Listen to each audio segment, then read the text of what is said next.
तो good morning student. चलिए शुरू करते हैं। मुगल साम्राज्य। मुगल साम्राज्य का संस्थापक बाबर को माना गया है। ऐसे बाबर जो है वो जाति से तुर्क था और मुसलमान में सुन्नी था। मुसलमान में दो होता है, बताए थे आप लोगों को। मुसलमान में एक होता है शिया, एक सुन्नी। जब हजरत मोहम्मद साहब के बारे में बता रहे थे तो उसमें ही बताए थे कि मुस्लिम समुदाय में इस्लाम धर्म में दो भाग में बांट दिया गया था, एक शिया और एक सुन्नी।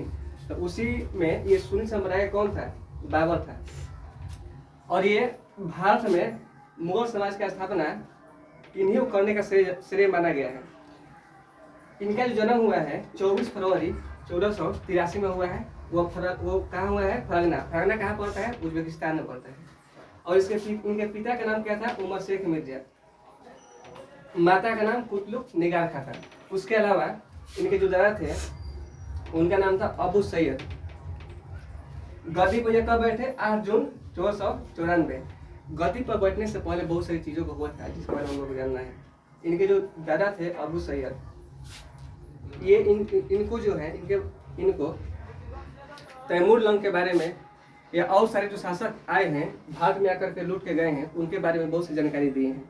तो उसके अलावा जब इनके पिताजी का मृत्यु हो गया उमर शेख मिर्जा को, तब ये गद्दी पर बैठने से इनके ये जो 24 फरवरी 1483 जो फरगना में गद्दी पर बैठे हैं, ये जब जन्म हुआ है वहाँ पर, और जब गद्दी पर बैठे 8 जून 1494 को, तो इन मतलब केवल 11 वर्ष के थे तभी क्या हुआ, ये गद्दी पर इनको बैठा दिया गया। किसको?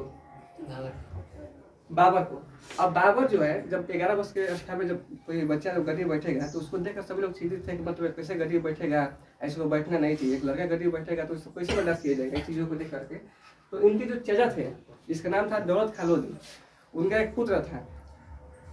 उनको ये खत भेजे, देखो जैसे इसके पहले बताए थे इब्राहिम लोधी के बारे में। इब्राहिम लोधी जो है गद्दी बैठता है दिल्ली के।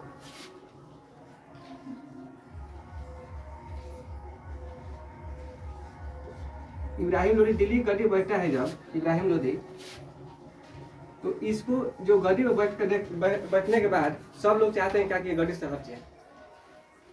और यहाँ फरगना में बाबर है, ये भी चाह रहा है क्या कि हम आकर के भारत में लूटपाट करें अपना, इन सब चीज़ों को देखें।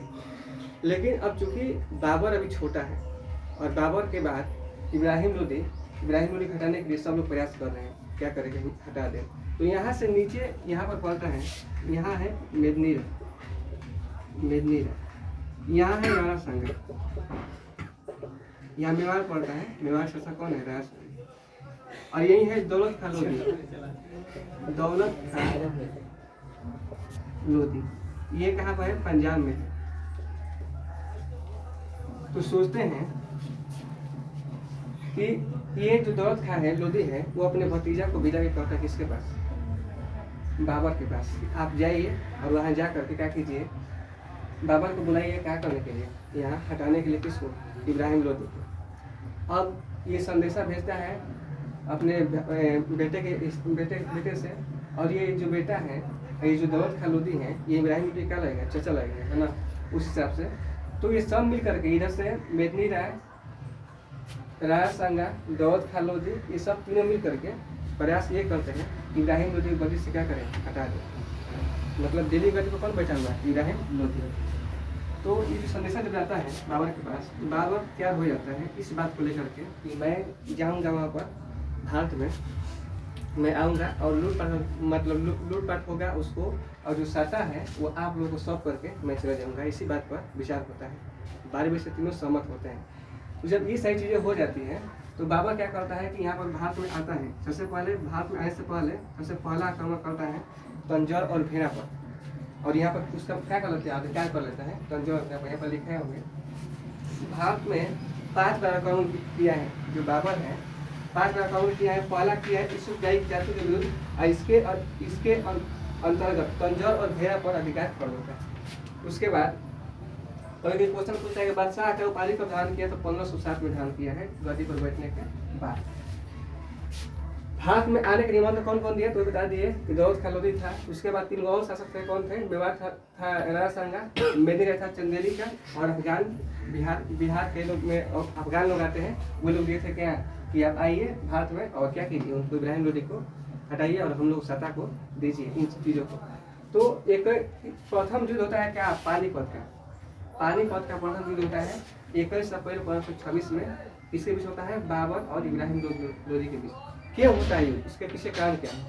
तो उसके पीछे कारण यही है कि जब बाबर आता है आक्रमण करने के लिए, तो इब्राहिम लोदी जो सैनिक हैं वो तैयार रहते हैं क्या करने के लिए, लड़ने के लिए।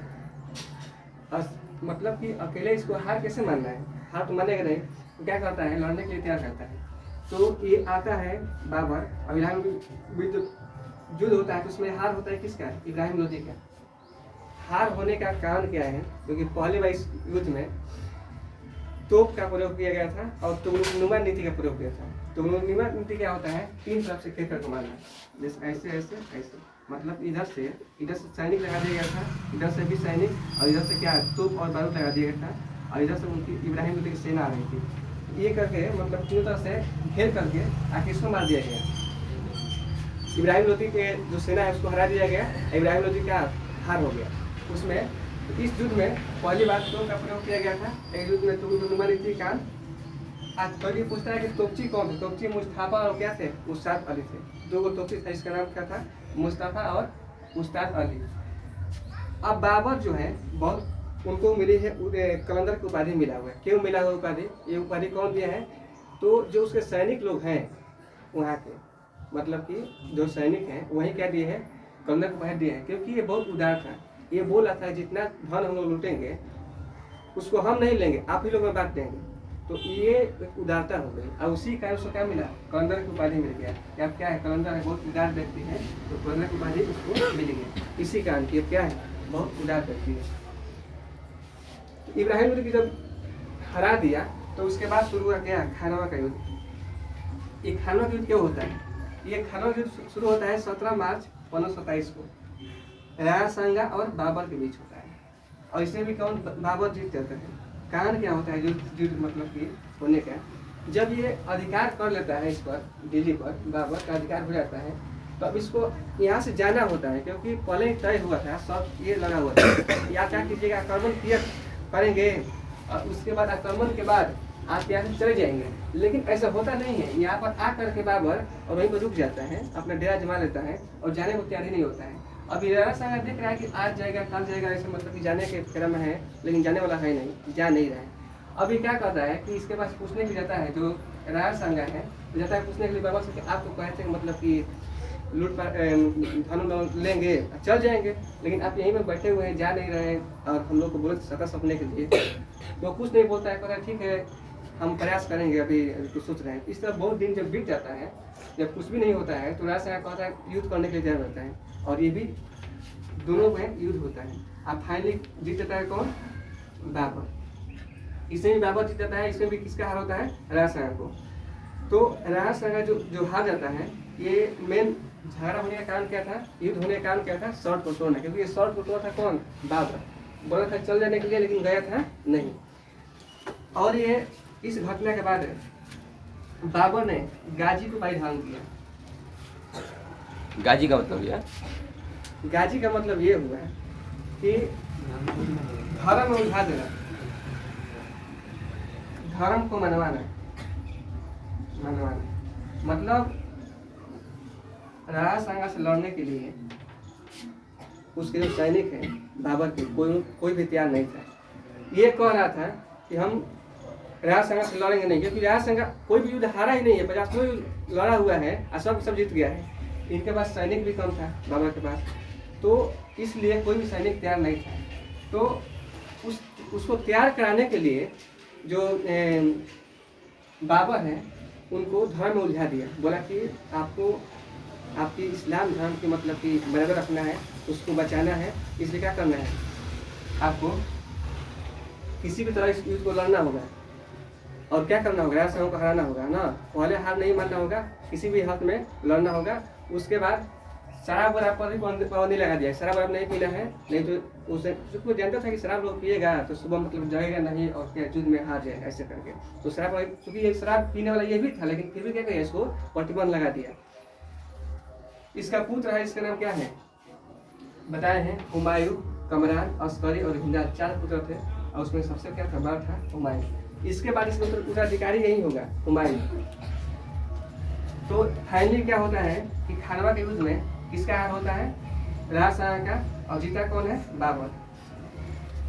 इसके बाद राज शाह को वहाँ गिरफ्तार कर लेता है, ले जाकर क्या करता है? अपने यहाँ बंद कर लेता है। तीसरा युद्ध होता है चंदेरी का, क्योंकि अभी तो राज शाह से युद्ध हुआ था, चंदेरी में मेदिनी राय बाकी थे, क्योंकि इसको ही तो बोला था कि मतलब कि हम आपको सत्ता दे देंगे। ये भी जाता है कहने के लिए कि क्या कीजिए, हमको दे दीजिए, मतलब कि यहाँ पर बैठाइए। इससे भी कहता है कि नहीं, मतलब कि आपको हम कुछ नहीं, मतलब कि सजा नहीं देंगे, हम यहीं पर रहेंगे। तो इससे भी युद्ध होता है मेदिनी राय से, और इसमें भी कौन जीतता है? बाबर ही जीतता है। इसमें भी मेदिनी राय की हार होता है, क्योंकि इसके यहाँ तक आने में इसके पास बहुत ज़्यादा सैनिक उपलब्ध हो चुके हैं। इसलिए यहाँ पर कौन जीतता है? जीतता है बाबर, और हारता कौन है? मेदिनी राय। और इसी युद्ध के बाद राज शाह को जहर देकर मार देता है। कौन मार देता है? बाबर। इसको यहाँ पर जो है, यहाँ पर राज शाह को ले जाकर बंद कर दिया था, गिरफ्तार कर लिया था। लेकिन इस युद्ध के बाद, चंदेरी के युद्ध के बाद इसको जहर देकर मार देता है। तो उसके बाद होता है अंतिम युद्ध, जिसका नाम है घघर का युद्ध। ये होता है 6 मई 1529 में। ये अफगान और बाबर की होता है। ये जो अफगान लोग हैं, अफगान, यहाँ पर अफगान और बाबर के बीच में क्या होता है? युद्ध होता है, और इसमें भी कौन जीतता है? बाबर जीतते हैं। तो फाइनली 4 युद्ध होता है। 4 युद्ध के बाद कौन जीतता